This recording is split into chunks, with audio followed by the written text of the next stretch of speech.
Early steam locomotives. Steel was very expensive. Good steel was incredibly expensive, and hard steel was very expensive. And sometimes some trains actually used the titanium kind of blend or really hard steel, basically, like something that's close to Damascus steel or something that's harder than normal steel, basically. But the actual train driving wheels, the actual wheels themselves that the train was made of, were often cast iron or something like that, like a cast iron crankshaft, basically. And they often broke, by the way. The actual driving section, the old trains were not necessarily forged steel, not at all. No, no, no, no. The early trains were actually cast iron, and much like a car crankshaft, basically. Which is why oftentimes in the middle between in the train or whatever, they often broke. And that's also why a lot of them were sprung and stuff like that, where they had to be careful with them because the wheels, and I forget, I think it might be one piece. So they tried it a couple different ways. They tried pouring it so the wheels are part of the cast iron crankshaft. The cast iron, the whole wheel assembly and the shaft itself, there is no separation. It's wheel and what's called, which is why they made recaps, basically, or that little ring that goes around it. And that ring wasn't initially on there. Initially, it was just simply you cast the whole thing and basically you used it. But then, like I say, like people know, as it wore out, and plus cast iron really isn't the best metal really for what's called. I think a steel ring is actually better. There comes into play the wearing of the rail and the wearing of the wheel and stuff like that, and also like the brake assembly. That's another thing I invented was, you'll know it from my early stagecoach days. The little pull the brake, and they would just pull this brake, and it was just a big, and what it actually was it was a piece of wood and a piece of leather. You would have a piece of wood or a piece of leather, or I forget. I think it's a piece of leather, and there's these little metal strips that go on either side, and they would hold the leather, and the leather would be nailed in there. And what it'd be is a wrapped piece of leather. You wrap it up, and then you nail it, and then you nail or I forget how it works exactly. Anyway, it didn't work very well. It didn't work very well, but basically, it was a piece of leather that went in there, and they would nail it in, or I forget. Sometimes I forget. There was some way it locked in there with the wood where you would put the leather in on either side, and then you would nail that in, and it left like a piece of leather basically on the outside, and that's what actually stopped the wheel. You go pull that back, and the leather would go against the wheel with a piece of wood, and there'd also be sometimes little metal flanges that would kind of shh. Anyway, not very good. No, not at all. Anyway, later on they also used asbestos too. Yee! Anyway, asbestos or whatever. There was a couple different varieties. I think I forget exactly what they used for the brakes, but basically, just like a clutch. That's why a lot of the early clutches were actually made out of leather or treated leather, because a special kind of leather. I forget how they treat it. They soak it in all kinds of stuff, whatever. Anyway, that's why a lot of the early clutches for cars were actually leather clutches, because it wouldn't wear the plate that much, but it would make contact, and then a big heavy spring would push it closed.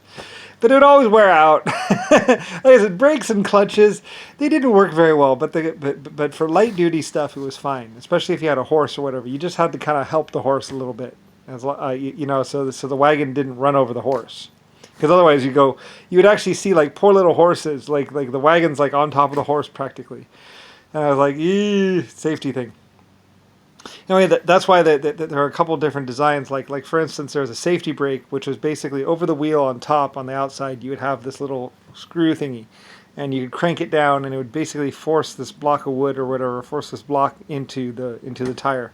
But not too much, because you could break you'd just break something off. Anyway, yeah, well, those were the early days. Anyway, though, but the wheel assemblies and the wheels themselves were all made out of cast iron. It was all cast. They would say that it's all cast, every single little bit of it. Even the pressure, and the cast iron wasn't exactly all that great. Cast iron cracks a lot. Like a cast iron pressure vessel would only last like 3 or 5 years. They don't last very long. The steel ones are much, much, much better. When we finally got the better metal or the steel metallurgy, we were like, we were finally able to do some real stuff.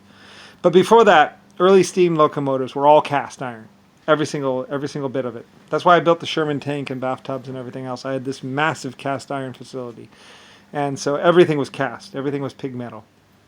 So, but then later on, we finally got the real steel, the good steel and stuff like that, and steel metallurgy. And then my steam trains finally were even better.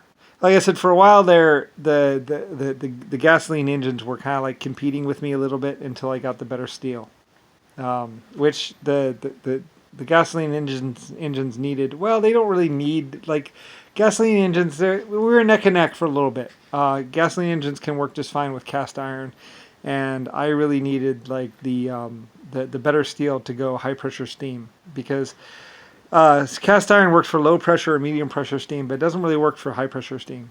It has to be too heavy.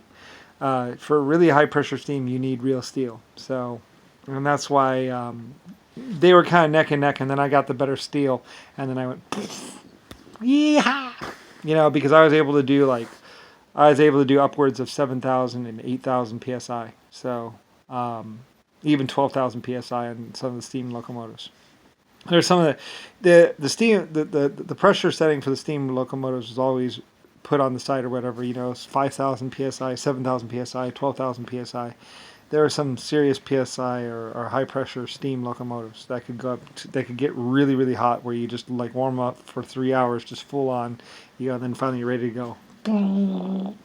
And then of course, like I said, and then they use the steam drive mechanism. There's a lot of stuff that you don't see about steam engines, which is basically the autofill, whatever that fills at 7,000 psi. So we're feeding them with a little bit of fuel. That's one thing that's always, they think it's just like you pour water in a jug and then you heat it up. It's like no, there's also the steam pressure pump that's pumping in more water, constantly into the pressure vessel. So it meters out, it knows how much steam is going to be going out. Every time you pull down on that lever to release steam, one of the first things that the steam pressure goes through is basically a pump or whatever that actually pumps, or it's somewhere on the locomotive, either on the steam pipe itself or on the driving wheel. So as the driving, there's like a gear assembly or something somewhere where it pumps more water into the locomotive from the thing. So there's always a pump on it somewhere, and it's usually like, anyway though.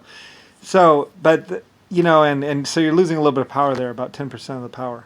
Anyway, it's all complicated and it's all in the design. So, but yeah, anyway, I knew about it because I designed them. So yeah, I love my steam locomotives. Like they're like my thing.